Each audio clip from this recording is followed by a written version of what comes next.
Our meetings usually have not been lasting this long, but this is a long one, so I apologize, but there was a lot of information to cover.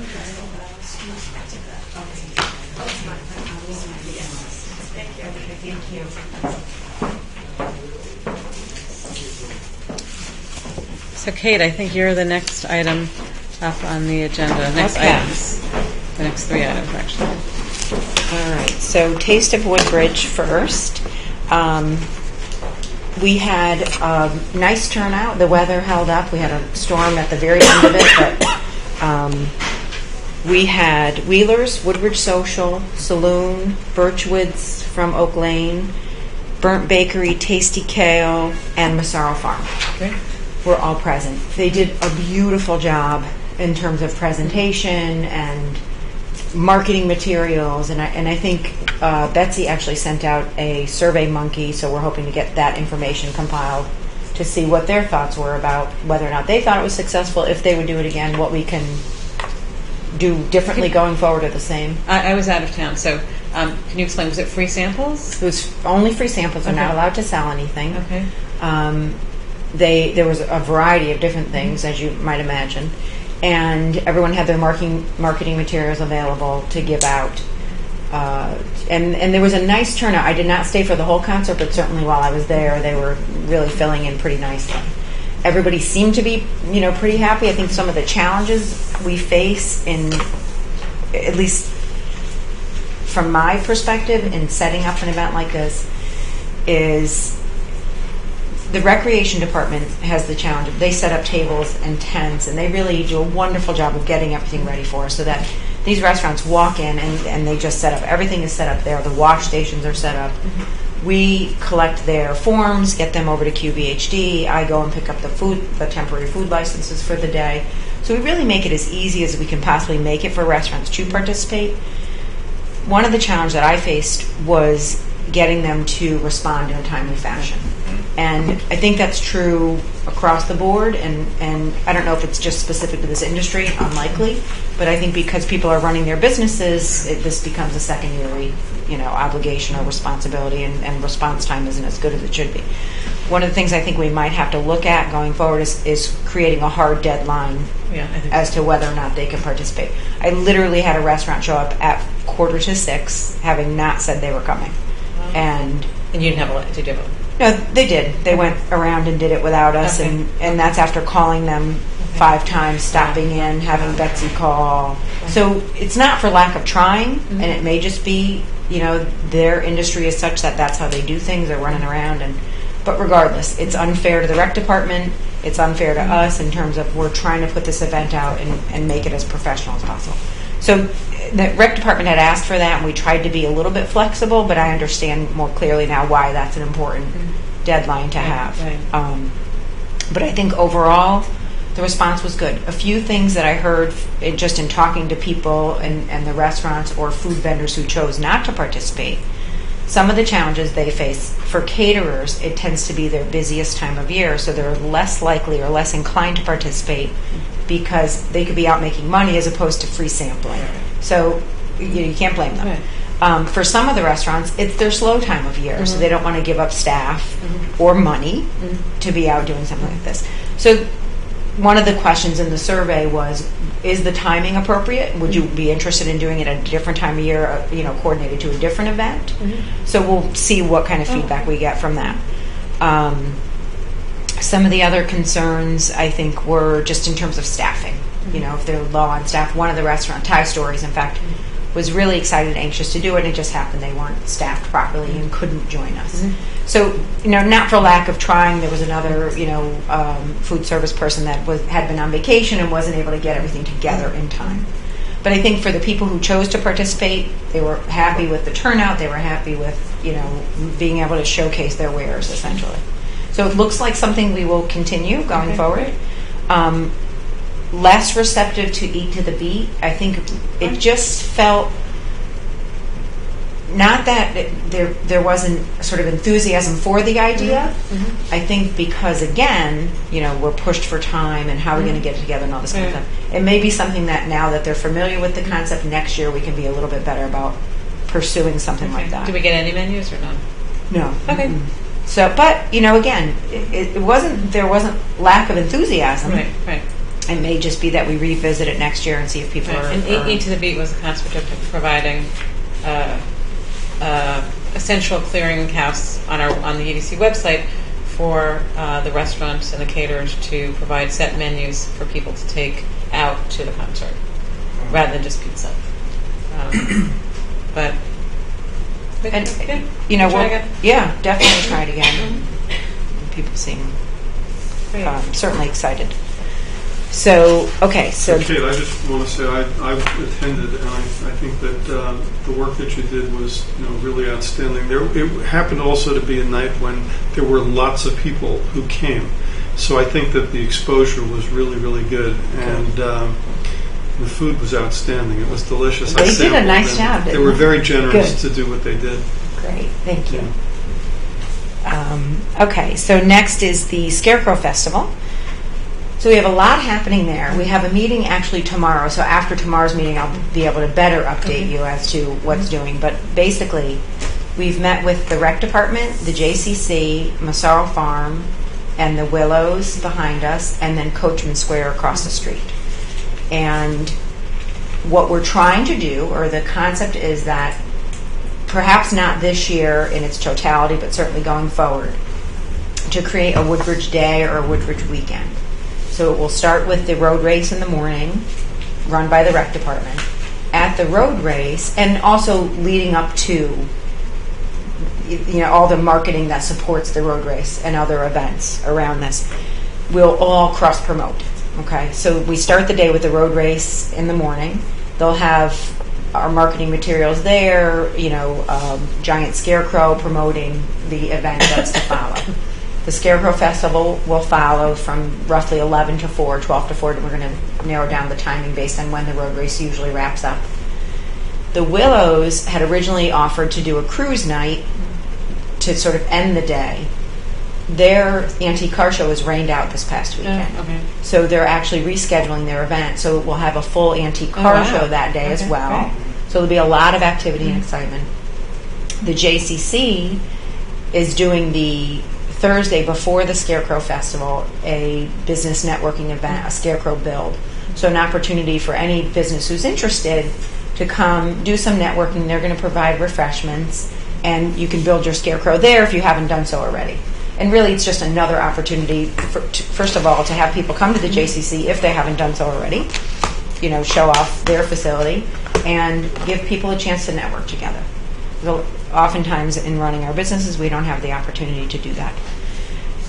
And then we also talked briefly about the possibility of adding bonfire of some sort on Sunday afternoon up at the JCC, where they do their camp, summer camp. And that really was, very preliminary discussion, but certainly talking about that. And Massaro Farms Family Fun Day falls on the same day as the Scarecrow Festival. So it's sort of a full day of a lot of Woodbridge activities. And we're excited about that, about the prospect of, combining all of these things to turn it into a Woodbridge weekend, ultimately. The idea is to have it themed. So we start, again, with the road race in the morning. Eventually, it will have a Scarecrow themed T-shirt, which will then go to the Scarecrow Festival, and ultimately. Will that be this year? Or? We don't see it happening this year. The rec department needs a little bit of time, I think, to transition to that, but they're certainly receptive to helping to promote. But we see, hopefully by next year doing that, opening up a design contest to all, say it's K through 8. They get a chance to draw a Scarecrow, and then there's a contest, and we choose, every year there's a different design chosen for the Scarecrow T-shirt. And then, it sort of follows through for the rest of the weekend. We have several different activities lined up for the day of the festival. Face painting, the Performing Arts Academy will be there again. The Everson Soccer Academy had said they'd return this year with the blow-up soccer goal, and so hopefully we'll confirm that is going to happen. Music, other different kinds of things that will, hopefully draw people down, which is the whole intent of this, is to get people to come down to the business district to see what's there. Can you get the Amity Teen Center bands to perform? to get the families down? We've talked about that. We're going to see. Last year they had, in theory, we're going to participate, but we got rained out, and the next day one of them came, and it's a little harder to narrow down, but certainly we're going to try to get them there again. One of the things we talked about in the restaurant week is one of the suggestions of the Latronicas who own Wheelers was to have bands, which was sort of their bend for last year's event. So that may be something we tie into the restaurant week. But yes, there's a discussion of having, and also it could be something a little bit more informal, an acoustic guitar player, somebody that is on the corner of the building doing something at the other side where the performances are happening. The Performing Arts Academy, their performances around this event tend to be musical in nature, music and dance, so there'll be a lot of music around that. So those are the kinds of things we have so far going on. After tomorrow's meeting, we'll have a better idea as to what's come together and how we're all going to work together to cross-promote. But the goal really is to just drive traffic. And we're particularly concerned about, businesses closing in the last 10 days. Pharmacy closed, Peter Dermer closed, Antonio's is closing, I think, Right tomorrow. So that's rough. And there are, I'm sure, a plethora of reasons why those things happen. But the bottom line is we need to have traffic. We need to have people walking around and seeing what we have to offer. And I think doing things like this will help expose people to Woodbridge. One of the challenges in getting this event off the ground this year, the first week in October is very popular for this type of thing because the weather starts to break, everyone's back into their routine. Consequently, there's Smoke in the Valley, which is apparently a big event in the valley where they have bands and barbecue contests, etc. There's another event, Rose from the Willows, I think in Ansonia, a different type of event.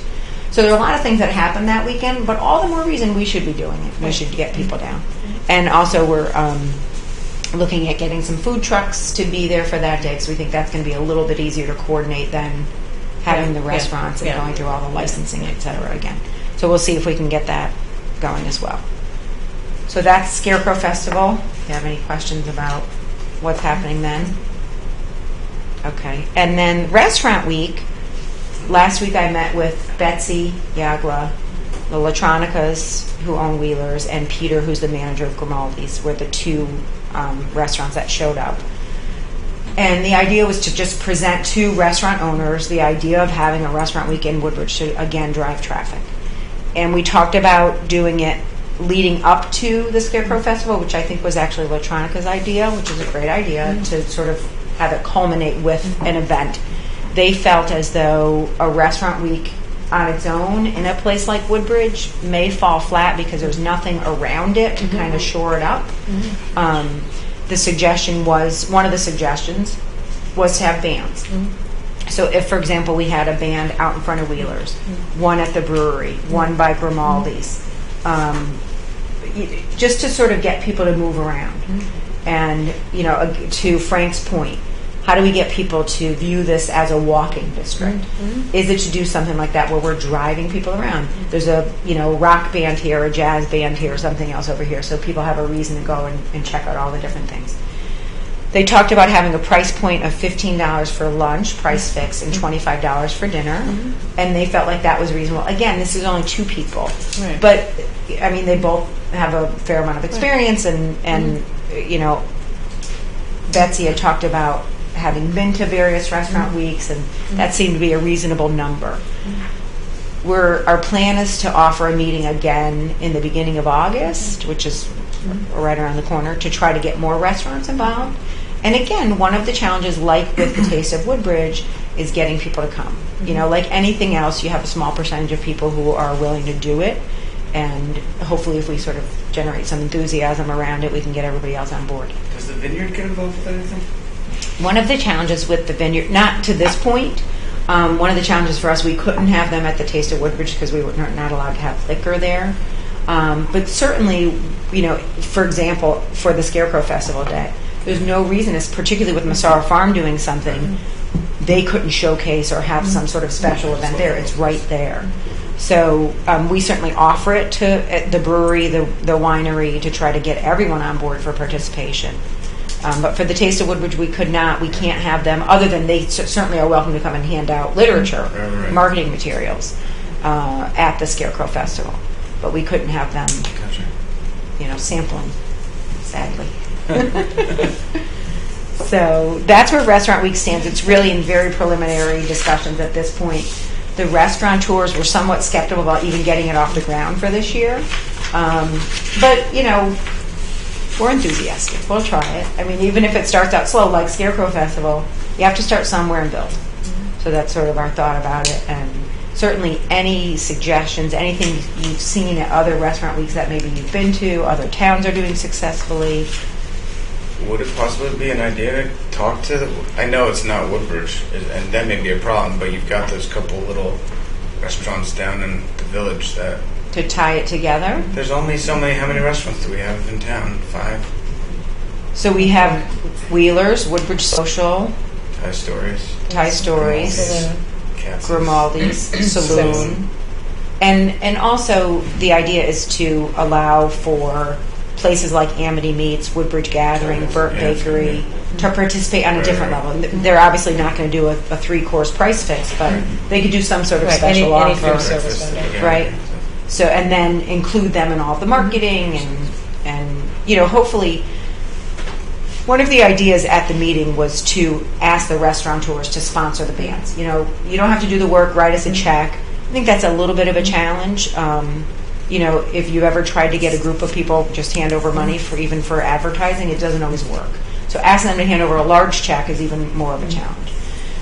But it doesn't mean it isn't something we can look forward to down the road, which would allow us to then have a budget for marketing materials, whether it's signage. One of the biggest challenges, I think, in doing, say, for example, the Scarecrow Festival or Taste of Woodbridge, is not having signage. Now, we do a great job. I think Betsy does a wonderful job on the town website and sending out emails and all of that. But, having those little signs at every intersection for the Scarecrow Festival with the Scarecrow logo, with... Well, we have a budget that we've not tapped into at all. So when you meet with Betsy, okay, get a quote for signage and see if we can tap into some of our budget. I would think, we'd have to make a motion, obviously, and I have to check with Tony Genovese to see that would be allowable to use a portion of our budgeted funds, but certainly that's economic development to promote. Intersection signs do well, I think. Yeah, I think so. Yeah, I think it's good exposure. Family Day, they were all over the place. Right. Even all the Little League stuff's all over the place. Right. I think they do a good job. Okay, great. I'll mention it tomorrow when I mention it to her, and I Yeah, don't we'll know see if where it's it'll come possible. out, but we have a budget. We haven't really tapped into it at all this year, so Right. might as well invest. And I like the idea of working with, whether it's Westville or Orange or Bethany or, we need to get people from other communities to support our businesses. It's not just Woodbridge, so why not invite them to be involved? That's my personal opinion about it. I think our idea originally was to have all Woodbridge businesses, but it's probably not practical in terms of trying to pull off a larger event. So why not expand it? Certainly to Bethany. We do almost everything else in conjunction with them in terms of schooling, sporting events, and so it would seem an obvious tie-in. Great. Moving along, it's getting late. Paul, do you have something, or do you want to table I have. until next month? Yes, I have. Okay. Let me just pass this out.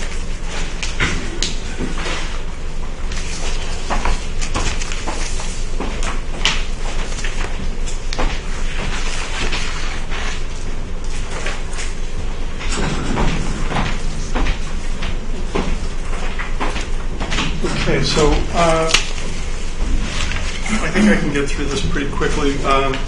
What I've handed out is 8 pages, the first 6 pages of which were materials that were presented back at the October 10th, 2012 Board of Selectmen meeting.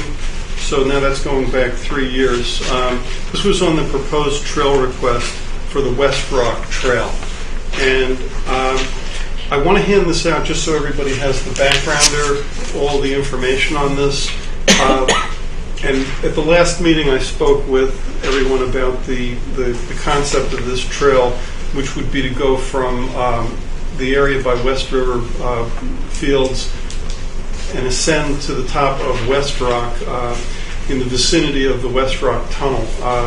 It is a linkage, a trail linkage to the whole series of West Rock trails that we are looking at. This was developed in concert with the Conservation Commission and also with Woodbridge Trailmaster Mike Walter to really try to enhance recreation and also bring more use to the assets of the town. What I would say is, if you look at the second to last page, what you see is a excerpt from the minutes from October 10th of 2012, and it indicates that the Board of Selectmen voted unanimously to approve the application of the EDC and Conservation Commission. This was an application that is on the very front page of this report. It was an application that was submitted to DEEP, the Department of Energy and Environmental Protection. It was DEP at the time. The response to this application was very positive. The whole concept was really very positive. So really what I'd like to sum up now just by saying is that I think that based on where we're at now, the one change that we saw to this potential trail was that instead of issuing from the area by the ball field, and if you notice on page 3 of 6, that probably most clearly, and the page before that, that probably most clearly shows the path. That was a path that would have to go around the Connecticut Sports Center. The most recent development is that we have seen that at the end of Manila is a cul-de-sac, which, because of town-owned property, would circumvent one of the issues that became an issue with this proposal, which was getting the permission for a permanent easement around the Connecticut Sports Center facility. So really the new spin on this project is to consider a trailhead and parking, be limited parking, at the Manila cul-de-sac. And what I would recommend is that in order to pursue this, that we EDC reconnect with the Conservation Commission on this project, that we seek Board of Selectmen approval, perhaps in an item we bring before the board again, because the original proposal has changed and it was almost 3 years old. And lastly, that we submit a new application to DEEP, and on their favorable initial response, I think that this would probably go right through. So those would be the recommended items. And chief among them, that we get back with Conservation Commission, get on the Board of Selectmen agenda. And I would also say that the very last page of the handout shows a letter that was drafted in October of 2012 that did go out. And if you notice on the previous page that the Board of Selectmen vote was conditioned on reaching out to the property owners and residents at 41, 43, 49 Manila Avenue. There would probably need to be some type of a similar connection with the community. So that's another element of this. But I think the first thing is to look at resubmitting the application to DEEP, but first getting on the Board of Selectmen agenda. Well, I think the good thing is now Maria Kane, who was the Conservation Commission, or who signed the letter, is now a selectman. Right. So, have you spoken with her about? No, I would like to move, to get us on that agenda. And so, I don't think that requires a motion. I don't, and we can make a motion to, but yeah, well, I don't think it requires. I mean, that's. I think those are our next steps, and I can pursue those and report back. Okay, great. We're moving right along quite quickly. The steep grant usage, Town Hall did not get back to me on that. The website, Mika's no longer on the commission, on our commission, who headed up the website. I have the commission, that subcommittee, which is, we're no longer doing subcommittees like that, but I do like to have heads of each project to be a liaison with Town Hall, whomever needs to be liaisoned with. That committee now is Ellen Eisenberg, who's not here, and Jamie Scott, who's not here. I have reached out to Jamie to see if he would be willing to take on that liaison role, and he has indicated to me that he would like to, but we can discuss that more next time. With respect to timing of the meetings, I was asked to just check with our new members that 7 o'clock works for both of you. Sure. We have to give the schedule, I have to give the schedule in sometime in November, December. I look at the school vacations. I look for any conflicting religious holidays. I look to try to avoid any possible conflicts. So while we're supposed to be on a certain Thursday of each month, sometimes that varies. And then I have to look to the town hall schedule to make sure that we can get the room. So that's just a heads up that it's not. Even though the town site says I think it's second Thursday, whatever Thursday is, it's not. Sometimes it varies. Our next meeting, that being said, is 2 weeks from now because of that. And I personally think we have a lot. We have a lot going on with the Scarecrow Festival. It would be helpful to have that meeting take place. A lot of the commissions do not meet in August. I always think it's our option whether to meet in August or not. But I think if the Scarecrow Festival is less than 6 weeks away, we really ought to meet and just make sure. And even if we end up meeting without a quorum because of family vacations, whatever, just so we can make sure that you have the support you need. Great. We have been trying to have an invited guest at each meeting. The beauty of the fact of having this broadcast is that people actually watch it. And so I'm always amazed how many people say to me, I saw this was great, this wasn't, whatever. But, and so what we've been trying to do is feature a business each month to give them the exposure, to allow them to sit here and to talk to the citizens and introduce themselves. So please, I don't have any business lined up for August 13th. If there's a business that you know that you think would like to be featured, let me know, and I'll reach out to them and invite them. Or, it could be a whole list of businesses, and that way I can just go to the list. So please send me names so that I don't have to reach out each month, actually. We had tabled the administrative issues on the vote. Should we address that at this point?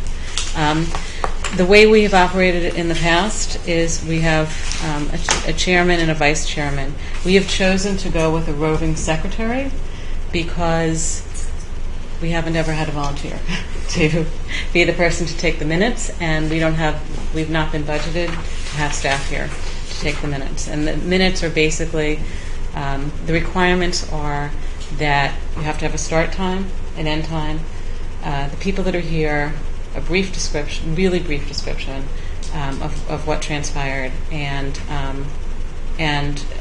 who voted on the issue.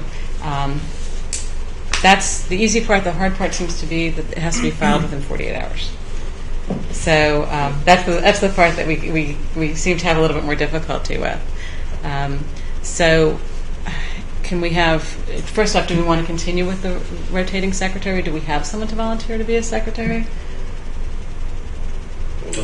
Okay, so then I will, what I do is I assign, I have a list that I go by in order, which invariably gets a little messed up when people don't show up. So I just have the person on deck, and then I keep moving that person up. But I have actually it on an Excel spreadsheet to make sure that it's fair, that people aren't being overly burdened. Kate is actually rotating again because these guys had just done it, and you guys were too new to do it. So be forewarned, you'll be up on deck pretty soon. You'll have to make up. So do we have a nomination for chairman? Ben? Anybody?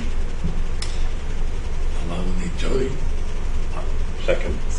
I'd like to nominate Jamie Scott, and I think that I put Jamie's name out there as Jamie as somebody who has really, I think, done a great deal with and for EDC, and I think that very respectfully, our current chair, has also done a lot, and I think that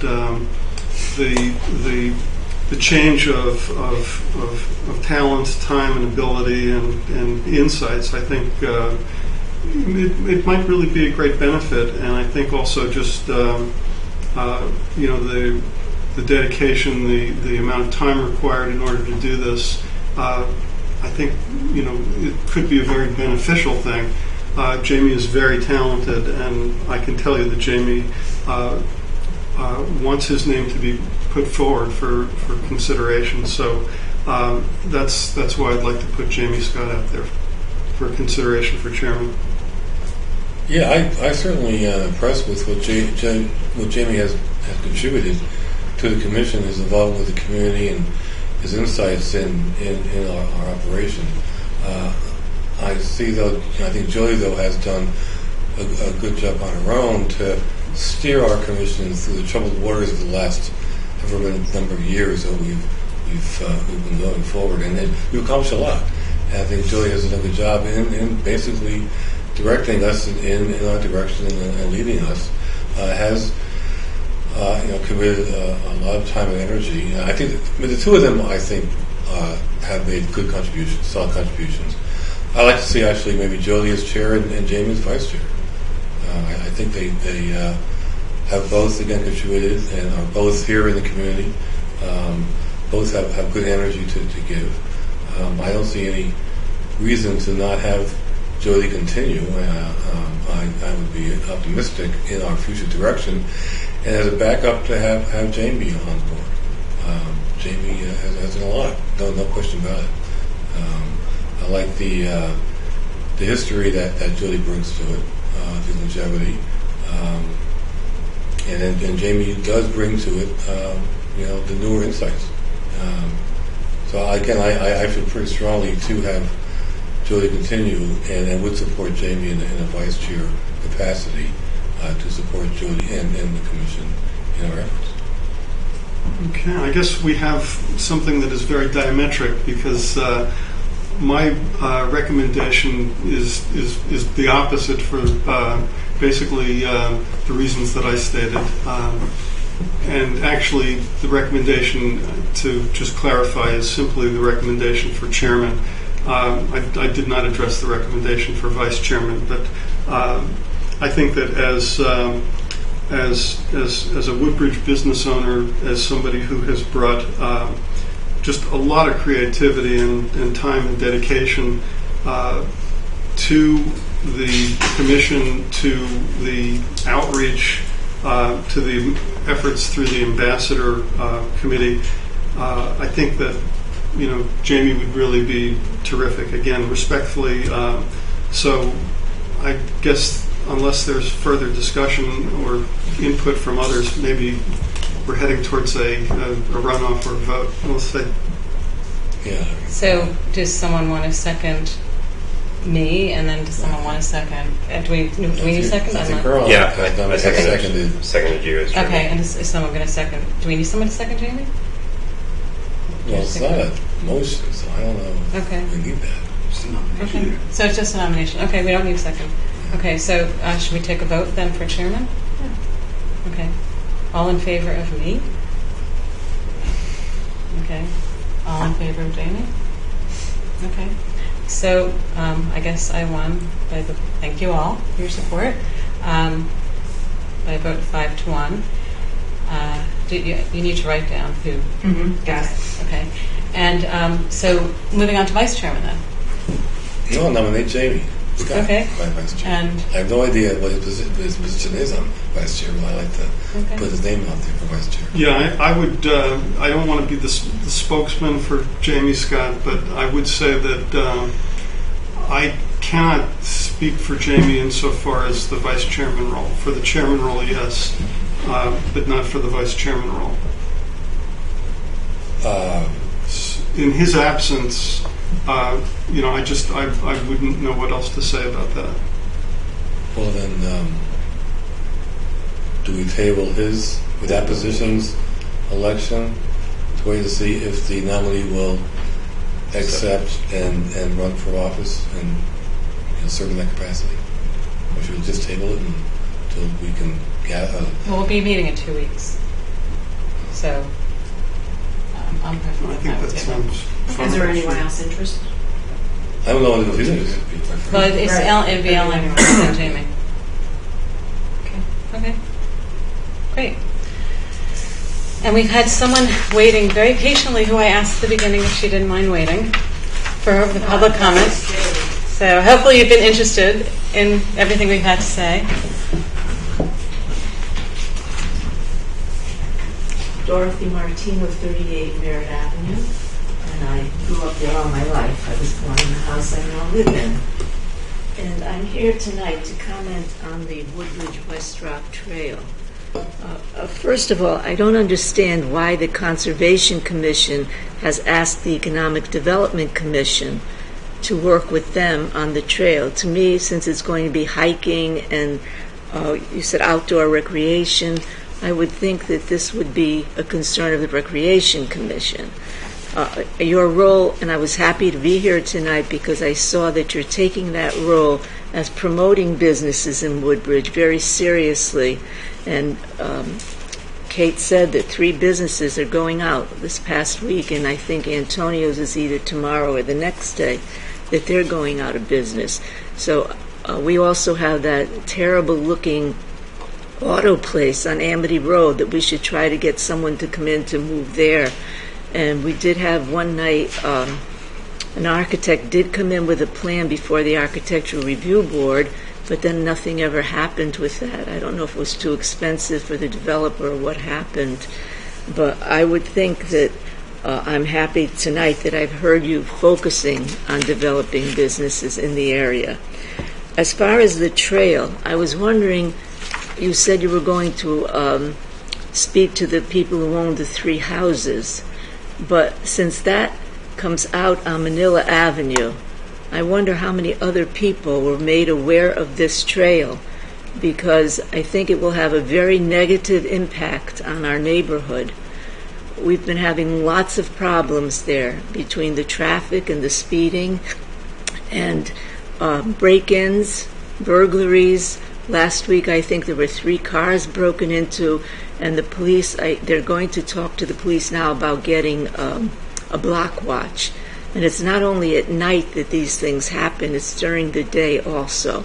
So I think we're very concerned about that and what impact would it have on the neighborhood.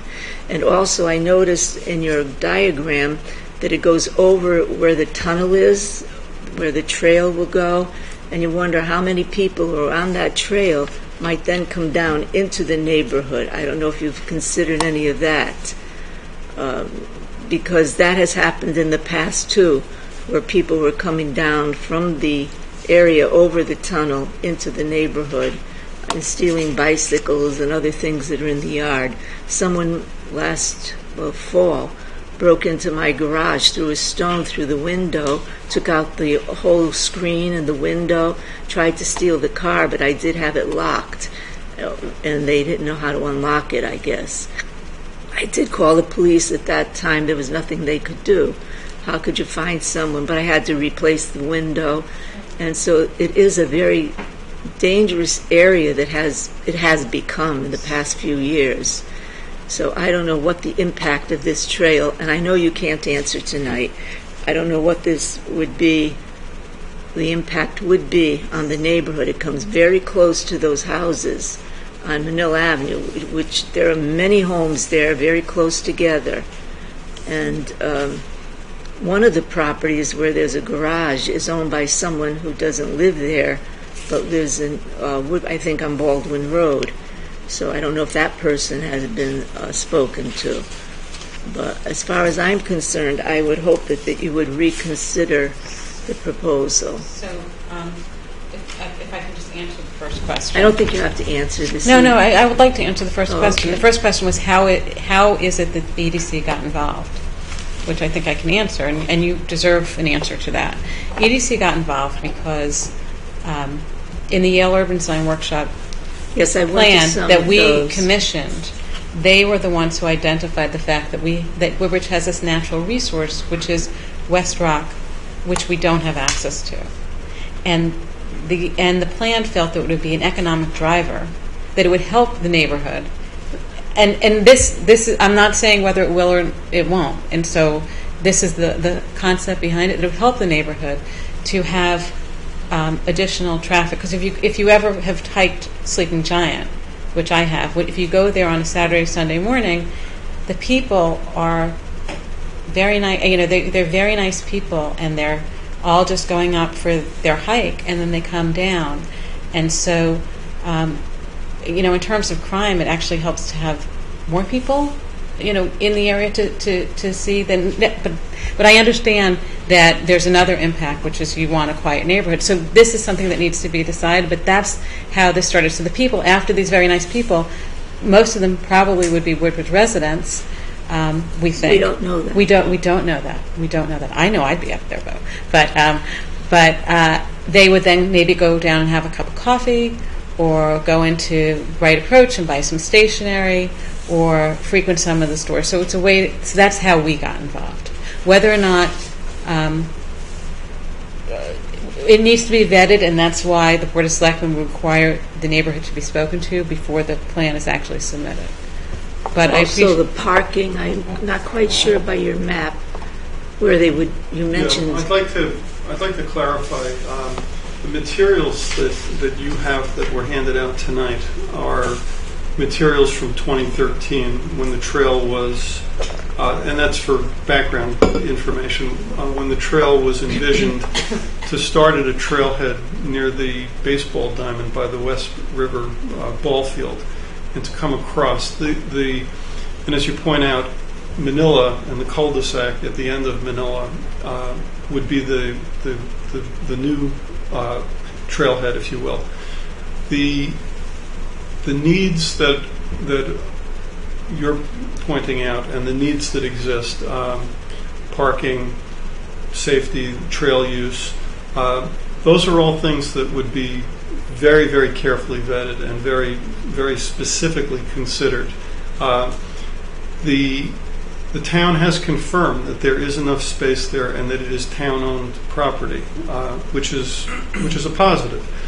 However, some of the negatives, such as the potential for, perhaps the kinds of things that you're talking about, will really clearly be examined in terms of other trails in the town of Woodbridge. There are other trails that have similar sized parking areas. The parking is usually not more than 2 or 3 cars at a time. Those other trails, you don't have the density of the houses in the area. There is one trail connection off of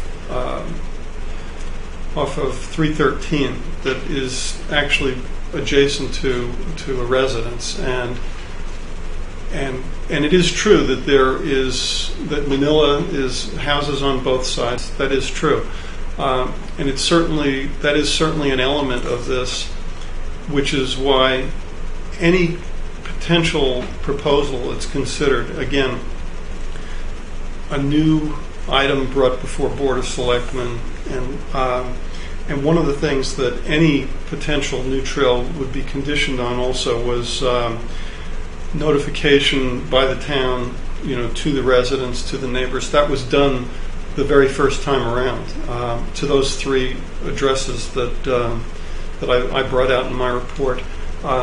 So it's really with a lot of sensitivity to the input of the residents right at the trail. In terms of the upper portion of the trail near the tunnel,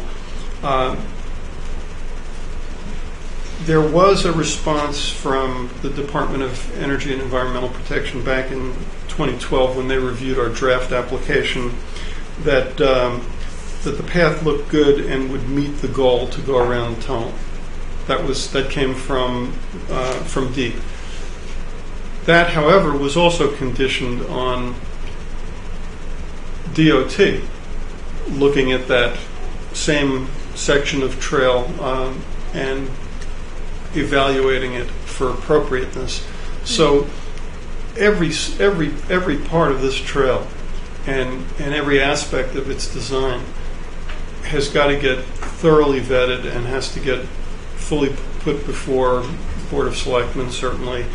And I would say additionally that it's stated already in the proposed trail request from 2013 that this is a trail that is meant for purely recreational use. The application states, to echo Jody's comments, to foster access to the town of Woodbridge recreational activities, which is something that we want to try to encourage families to be able to use our beautiful recreation, and that will in turn stimulate likely patronage of our businesses, and also the linkage to West Rock and to the Regicides really opens up a wealth of recreation.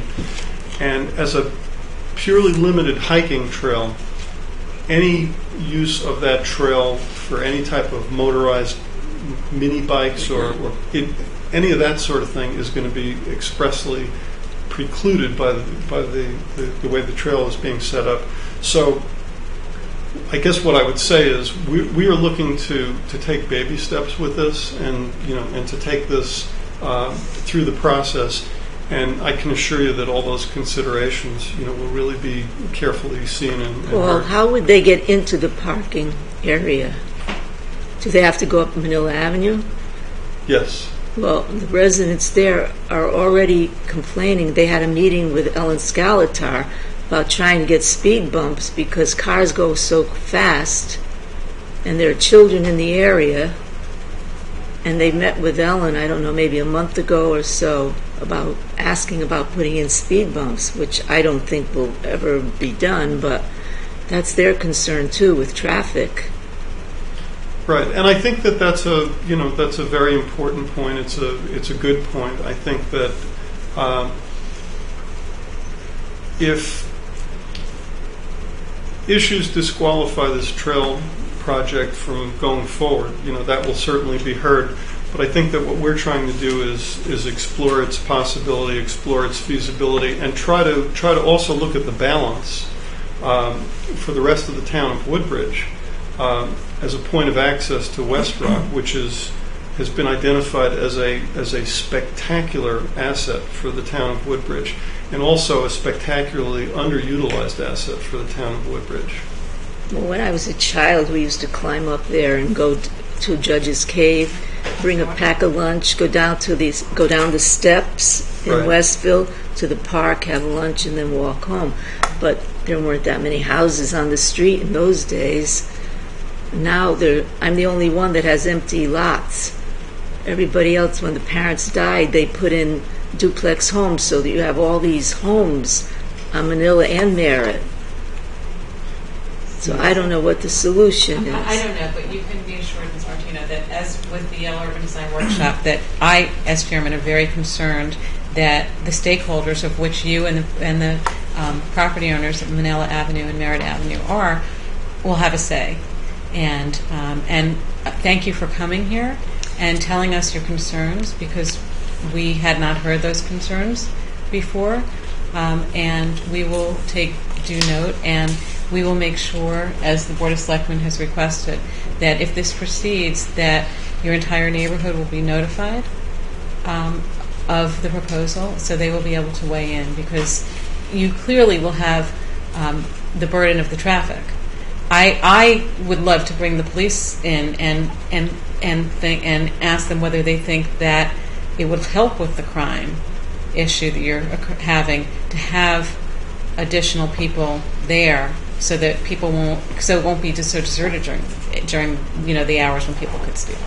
But I'm not an expert, and I don't know the answer to that. Well, I thank you for listening anyway, Of course. and we'll see what comes of this. Thank you. And thank you that you're going to inform the people on on Merritt and Mill Avenue. We would. We absolutely will. Thank you. Okay. And I really enjoyed the meeting this Okay, evening. thank you. Thank you. Thank you. Good night. Can we have a motion to adjourn? I think this is a record. So moved. A second? Second. A vote? Unanimous, I assume? Yes.